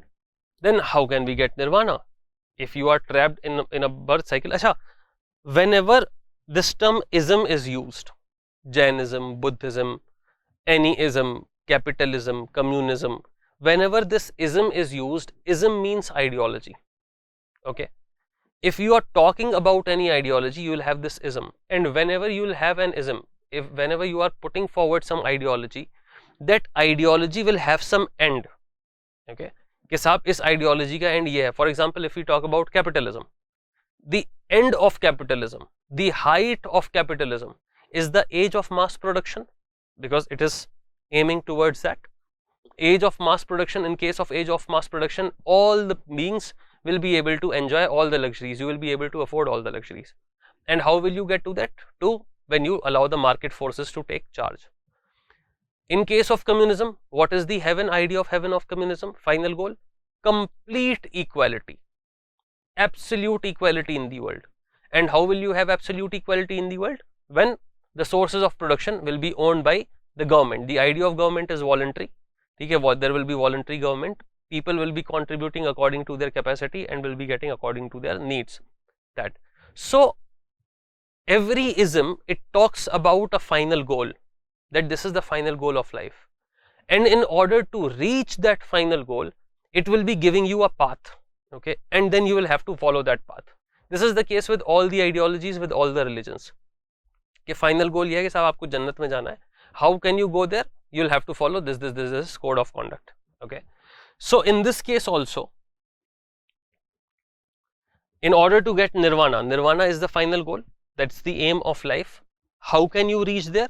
You will have to follow this idea. So according to Jainism, soul is surrounded by karma. Karma is surrounding the entire soul. Whatever you are doing is part of karma. Karma has four aspects: inherent and outside, as well as good or bad. One karma is inherent, my karma. For example, I'm teaching you, so I'm doing some work. This is what is karma. Then there is an outside world, people whom I am meeting. Okay, they are influencing my life, so their karma is also influencing my karma. I am interacting with them. Also, it can be good or it can be bad. If I'm doing good deeds, I'll be doing something. I'm doing something positive. Okay, whether it is good, or I might be doing something bad. ठीक है, अब हो सकता है probably I'm I'm a government officer and I'm involved in corruption. That's a bad thing. So my karma is bad. Okay, so that way karma has got 4 aspects: inherent and outside, also good or bad. Now, in order to get nirvana, अगर आपको nirvana चाहिए, then one has to free himself from all the karma. सारा कर्मा बंद. All the karma should end, good or bad, inherent or outside, and you should reach the level of shunya. That your net account of karma should become 0, nothing. Okay, इसलिए when people, the Jains, they used to go for santhara. ठीक है, santhara क्या होता था? That you stopped eating, you stopped drinking water, you stopped all sorts of work, you are not doing anything. In fact, at one point of time, you stop breathing and you die. That's how you attain that nirvana, shunya karma. Okay, so by the end of your life, you are stopping everything, every sort of karma. Now, there are certain do's and don'ts in order to achieve this state, in order to make your karma 0, shunya. There are certain do's and don'ts. What are the do's? You need to live an ascetic life. You need to give your clothes. ठीक है, आपको clothes दे देने हैं, मतलब you have to give up everything, all the clothes, all the comforts, and you have to live an ascetic life. No relation with anyone, no attachment to anybody of any sort. Don'ts: one should have no attachment. Attachment नहीं allowed है. Okay, you cannot have any attachment either to a thing or to a being. किसी भी चीज के साथ आपको कोई personal attachment, you are not supposed to have that. Okay, so the main aim of Jainism is to freedom from worldly bonds. जितना भी worldly bonds हैं आपके साथ, whatever karma is here, you need to have freedom from that, and in order to have that freedom, you need to follow the 3 jewels or the 3 ratnas of Jainism. ठीक है, you have to follow 3 Ratnas of Jainism. In case of Brahmanical religion, what were you supposed to do? In case of Brahmanical religion, you have to follow the rituals, you have to follow the Vedic way, you have to follow the, till now, you had to follow the yagnas. Abhi to the religion has changed. Okay, so abhi to people, every religion has got something or the other to do in order to reach the final stage. So at this point of time, in 6th century BC, people, the Brahmanical society, they had to follow the rituals, and Brahman was there as an intermediary between God and common people, and through Brahman they had to reach the God, and so many rituals and shlokas they had to be chanted. In this case, in Jainism, there are no rituals. Okay? The pure idea of Jainism, there are no rituals, but you need to follow 3 Ratnas. What are the 3 Ratnas? The 3 jewels of Jainism, the 3 Ratnas are right knowledge, right faith, and right action. You need to have right knowledge, you need to have right faith, and you need to have right conduct or right action. These are the 3 Ratnas. Hence, in the hand, you saw that there was 1 dot at the top, 3 dots were there below that. So 3 dots are the 3 Ratnas of Jainism.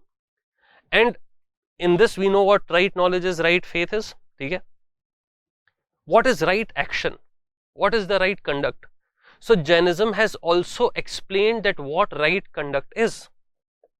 So there are 5 doctrines of right conduct. ठीक है, 5 तरीके का right conduct हमारा होता है.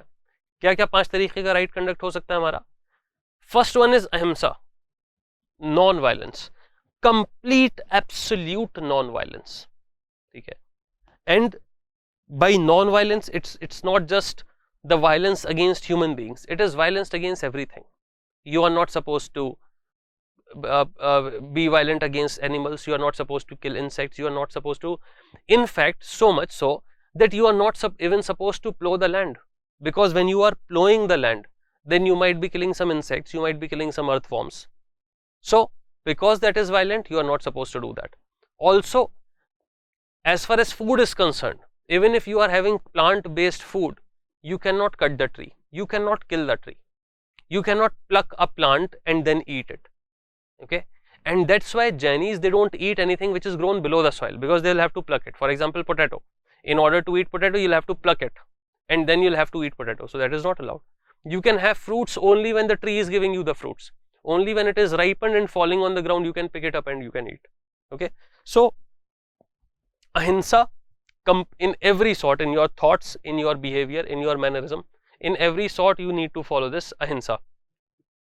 And don't say कि sir ऐसा तो होता नहीं है, there are people, Jainis, who are doing this or who are doing that or who can eat potato. See, the point is we are talking about the pure ideology. Okay, there are religion, the ideology of a religion and what people are doing are 2 different things. Okay, so let's not compare those 2 things for any religion for that matter. In every religion, the text is saying something else, people are doing absolutely something else. Okay, so the ideology is different, people are different, don't compare. So we are talking about the purest form of ideology, and with time, we are talking about 6th century BC, with time there have been changes, a lot of new ideas they have been added by many religious leaders. That's why there was this split in Jainism also. In every religion there are dichotomies. Okay, then Satya is truth, complete truth. Astya is non-stealing and not to receive anything which was not voluntarily given. Okay, if something is not voluntarily given to you, you cannot take it. Stealing is not allowed. Okay, aparigraha is not non-possession. You cannot possess wealth, you cannot accumulate wealth, because if you are accumulating wealth, it means you are taking the right of somebody else. You eat how much you want and that's it. You cannot keep something that, okay, I'll hold this and I'll eat it later. No, then later you arrange for yourself once again. So non-possession of wealth, you cannot possess any wealth. And then brahmacharya, so celibacy. Okay, that is a very, very important aspect of Jainism, celibacy. We see that the first 4 ideas, the first 4 right conducts, they were added by Parsavnath ji. And this 5th conduct, the idea of brahmacharya, it was added by Vardhaman Mahavir, it was added by Mahavira. Okay. In case of celibacy, the celibacy of Jainism is slightly different. एक बार फिर से हम लोग देख रहे हैं. So we talk about non-violence, not to kill or harm any living creature, and I have discussed the details. Not to steal, not to try to take what is yours rightfully, not to accumulate, not to tell a lie, not to give wrong information to others. ठीक है. And then celibacy. अच्छा, when we talk about non-violence, you will see that if I am telling you that you cannot plow the land, so do you think this religion, this ideology is going to be very, very famous amongst peasants? It won't. Okay? Jainism was not very famous amongst peasants because their livelihood was dependent on plowing of land, on growing the crops, and crops, they are plugged, they are cut. Okay? You cannot wait for a tree to say, I am growing rice, please rice, you fall down and I'll collect. So the ideology was more famous amongst the traders and the businessmen, because their livelihood is not agriculture. So still you will see that most of the Jainis, they are involved in trade and business rather than agriculture. Okay, so this is the difference. This is the reason. The idea of non-violence, the extreme non-violence, was the reason for it not being that famous amongst the peasantry. Okay, in case of celibacy, it is different from Hinduism. In case of Hinduism, what is celibacy? That you will not get married, you will not have a child. That is what is celibacy. But in Jainism, apart from this, that not to marry or not to have a relationship with the opposite sex, apart from this, the idea is that not to see the opposite sex. You can't even see the opposite sex. Not to talk to the opposite sex. मतलब ऐसा नहीं है कि मतलब आपके कान में आवाज गई, आपको मजा आ गया. नहीं. That is also not allowed. You cannot speak with the opposite sex. Not to touch the opposite sex. By when you can't see or when you can't talk, how will you be able to touch? ठीक है, तो ये तो obviously it's not there. And not to feel about the opposite sex. मतलब even if the opposite sex is not in front of you, you have not seen, you have not spoken, you are not touching. तो ख्यालों में भी ऐसा नहीं है कि आग बंद करके you can imagine. नहीं. You can't even feel about the opposite sex. This strong celibacy you will have to follow if you have to follow the 5 right conducts of Jainism. So again we'll revise: non-violence, not to steal, not to accumulate, not to tell a lie, and celibacy. These are the 5 conducts of Jainism. Okay, and these 5 conducts are shown in the palm. ठीक है, जो पंजा बना था 5 fingers, they show the 5 conducts of Jainism. Then Jainism recognizes God's existence, but it places them lower than the Jinnah. God is not the supreme authority. God is not the creator of universe. Gods are there, subsidiary gods are there, but the topmost is your Tirthankars. Tirthankaras, they have the final authority. They are the topmost leaders. Okay, and that's why it is considered to be an atheistic religion. They did not condemn the Varna system. Jainism does not condemn the Varna system, but says that all the Varnas are allowed in Jainism. According to Mahavira, a person born in a higher or lower Varna depends on sins or virtues by him in his previous birth. So Mahavira also said, the way Brahman said, that if you are born in a religion, if you are born in a Varna, then it is because of your previous life. So Mahavira also supported this idea that if you are born in some Varna, then it is because of your previous sins. But you can still, in whatever Varna you are, you can still come out of that life cycle of life and death by following the 3 Ratnas, the 3 jewels, and the 5 conducts. According to him, lower caste can liberate themselves through pure and meritorious life. So even if you are a part of lower caste, if you follow the right conduct, then you will be able to come out of that. You will be able to liberate yourself from the cycle of birth and death. Let's talk about the divide in Jainism, and we will see that in most of the religions there is this dichotomy. Okay, so there is a story about the divide of Jainism, that during the time of Chandragupta Maurya,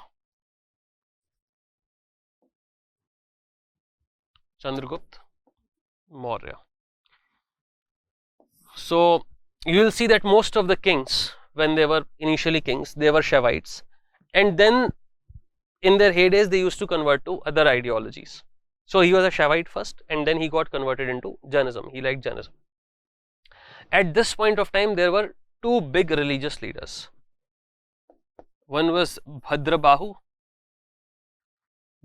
ji, and Sthulbhadra ji. Bhadrabahu ji and Sthulbhadra ji. So In Magad, there was this severe drought condition, and because of the drought, it was difficult for people to survive. So Bhadra Bahuji, with some of his followers, he came down to Karnataka. Came down to south. There's this place called Shravan Belagola. Okay. So Bhadra Bahuji with his followers, he came to Shravan Belagola, and with him Chandragupta Maurya also came to South Karnataka. And after coming here, he gave his life. He assumed Santhara. Okay. So Santhara ho gaya, he gave up his life, and Chandragupta Maurya died. It is believed that he died in Shravan Belagola. Bhadra Bahuji stayed in Karnataka for some time, for few years, till the drought condition changed. And after some time, he went back to Magad. With his followers, he went back. When he reached Magadha, he saw that the behavior of people have changed. So people who were under Sthulbhadra, under the leadership of Sthulbhadra, these people, they have started wearing clothes. Okay. They have started wearing clothes. But followers of Bhadra Bahuji, they were still not wearing the clothes. They were following the teachings of Mahavira in the exact format, the way they were. So Bhadra Bahuji got angry at Sthulbhadra and his followers, and he was like that, you have corrupted the religion. This is not what the religion is. Okay. So people who started following clothes, the white clothes, they were called Shwetambar. Okay. They are called Shwetambara. And followers of Bhadra Bahuji who were not wearing clothes, they are called Digambars. Okay. So Digambars and Shwetambars, this divide was created during this period of time. So this is the story behind the divide. And as far as ideology is concerned, the ideology of Digambars and Shwetambars, it's not very different. Okay. Except the fact that these people, they wear clothes, and Digambars, they do not wear clothes. Still, when you will find Digambar monks, you will find them that they are not wearing any clothes. If we talk about the rituals, okay, sorry, if we talk about the rituals of Jainism, when we talk about living an ascetic life, and when we talk about that we are giving away all the attachments, then you will see that whenever you look at the image of Mahavira, okay, you will find these dots in his head. Okay. The dot, they will be there in his head. What are those dots? Have you tried to think? When people become ascetic, they go for tonsuring. Okay. Tonsuring matlab they shave their head. But in Jainism, tonsuring is not there. Shaving of head is not there. If you speak with a person about his attachment, then you will find that human beings, we are all attached to our hair. We are very much attached to our hair. If you do not believe me, you ask that person who is losing them. जिसके जा रहे हैं, आप उनसे पूछ के देखिए कि how much do you love your hair? Then you will understand what is the attachment of human being with hair. So in order to remove the attachment, once you join the fold of Jainism, once you become a monk, you have to go through Kesh Lochan process. Kesh Lochan does not mean tonsuring. It does not mean that you are shaving your head. Kesh Lochan means that you will take one hair and you will pluck it out, and then you will pluck it out. So you are not shaving the head, you are plucking the hair out one by one. And when you pluck the hair out, it leaves a hole in your head because you are plucking it out through the root. And that's why whenever you will see an image of Mahavira, you will see those dots in the head, those holes in the head which are there because of the plucking of the hair. So this is an extremely painful process that you are plucking one hair at a time. And once again, Kesh Lochan is a process to show that now you are not attached to any material possession. Materialism does not really matter to you. Also, giving up of clothes, it's extremely harsh. You know, Jainism, to follow Jainism is it was very harsh, because if you are giving up the clothes, see, why do we wear clothes at the first place? First one, the idea of modesty, that you need to cover. Second one is to protect your body from the external vagaries, from weather. Jainis, they have so much of control that they sleep. They don't even sleep on a comfortable bed. They don't sleep on bed at all. They sleep on floor. During winters, it's cold, right? You go to Rajasthan in winters, it's very cold. You come to Delhi, Delhi is very cold. But Jain monks, they sleep on the floor. They don't even shiver because they're not allowed to. You can't shiver. You can't feel anything. You just kill your senses. So they sleep on the floor. Marble ka floor, it's very cold, but they are sleeping. During summers when it is hot, then also you are sleeping like that. So they are living the way that complete ascetic life. So it is extremely difficult to kill all the senses and then live this life, live the ascetic life. Okay. So what is the contribution of Jainism? First thing, they tried to mitigate the evils of Varna order and ritualistic Vedic religion. See, both this point is common to both Buddhism and Jainism. Okay, by the Varna system, it was a fight against the Varna system, that anybody can reach God, anybody can reach the level of Nirvana, and you don't have to go through a Brahman, you don't have to go through rituals and texts. Okay. Also, you are allowed, you are accepted by the religion. Okay. Second, discarded Sanskrit, which was patronized by Brahmins. Now the language which was used by Jainism, it was Prakrit. Prakrit was the language of common people. So whatever Mahavira was teaching, people were able to connect to it. The language was easy. The language was the one which was spoken by people. So they did not require an interpretation.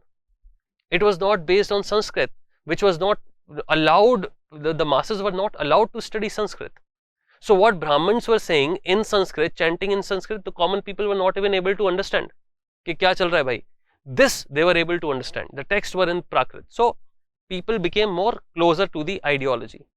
It adopted Prakrit language, the language of common people, to preach Jainism doctrines. What I told you. Religious literature was written in Ardh Magadhi. Magad is the region, in the Patliputra wala region. Ardh Magadhi was the language, again a form of Prakrit only. So the literature was written in Ardh Magadhi. Texts were compiled at Vallabhi in Gujarat in 6th century BC. They were compiled there. And adoption of Prakrit helped in the development of language and its literature. So right now when we talk about Prakrit literature, most of that literature is nothing but Jain text. Many regional languages had also developed from Prakrit. Okay? There is this language called Shaurya Seni.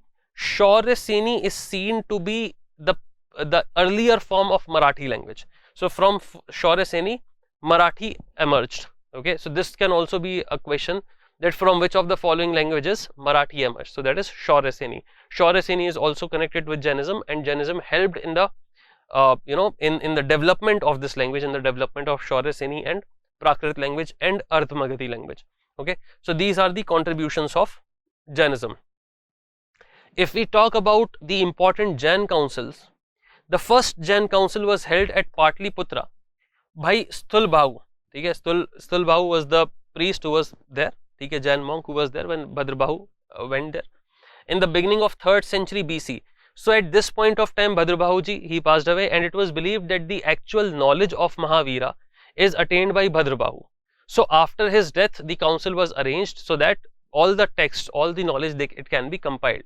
Okay, so there was this compilation of 12 angas. Okay, ang means limb. Okay, the hand or the leg, they are called ang. Basically limbs or the parts. So 12 angas means 12 sections. Okay, so it was there to replace the purvas. So purvas and angas, purvas were the former texts. So 12 angas, they were compiled in the first council. In the second Jain council, it was held at Vallabhi, Gujarat, under the chairmanship of Devaradhi, ठीक है, श्रमा शमना, ठीक है, language वो नाम थोड़ा सा मुश्किल है, देवरादि शमा श्रमणा, ठीक है, शमा श्रमणा in 512 AD. So after a very long time, the first one was in BC, 3rd century BC, and almost after 800 years in 512 AD, this council was held in Vallabhi, and there was this final compilation of 12 angas and 12 up-angas. Up means subsections, okay?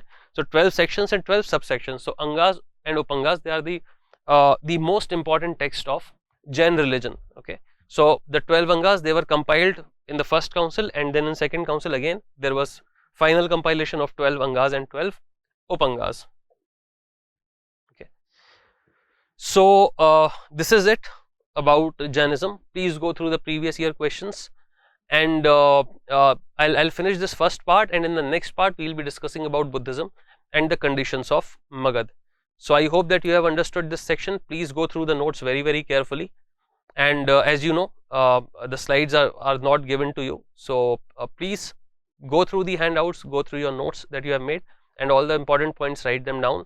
Also, if you find some difficult questions which were there in the previous years, some technical terms, so through the solution you please that also add that into your notes, because it is very difficult as a teacher to teach. Matlab Jainism can be taught for 3 years and 4 hours, and 4 to 5 hours, only one class can go on Jainism if I'll have to include all the terms which are there, and then also I won't be able to include all the terms. All is a very big thing. Generally when you see all, that statement itself becomes zero, because all becomes difficult. So there are so many terms, so many technical terms which are there which becomes difficult for a teacher to include. So I hope that you have understood the basics of Jainism. Mostly the question is asked from the basics, and I hope that if a question is asked you will be able to solve it. And apart from it, there are many facts which are given in the handout, so please go through the handouts very carefully. I'll see you in the next part. Thank you.